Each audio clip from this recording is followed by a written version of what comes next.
ఈ విజయం అందరిది కూడా మీ విజయం. ఈ విజయాన్ని కోసం కృషి చేసిన ప్రతి ఒక్క కార్యకర్తకు, ఈ విజయం కోసం కృషి చేసిన ప్రతి కార్యకర్తకు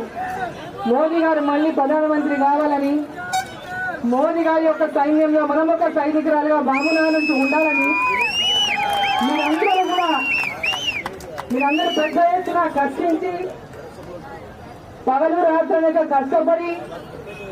ముఖ్యమంత్రి నియోజకవర్గమైన వాళ్ళు 11 సార్లు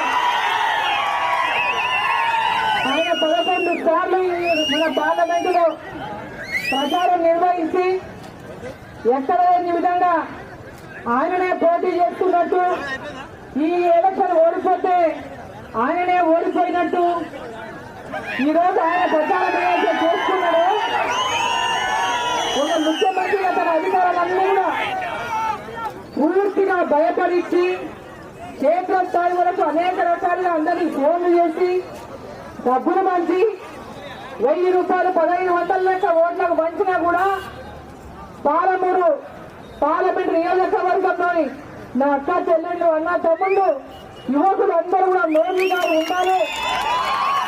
మోదీ గారు మళ్ళీ ప్రధానమంత్రి కావాలి, అరుణమ్మ ఆ యొక్క మోదీ గారి సైన్యంలో ఉండాలి, పాలమూరును అభివృద్ధి చేయాలని ఈరోజు విశ్వసించి ఈ యొక్క విజయాన్ని అందించిన ప్రతి ఒక్కరికి కూడా శిరస్సు వచ్చి నేను ధన్యవాదాలు తెలియజేస్తాను.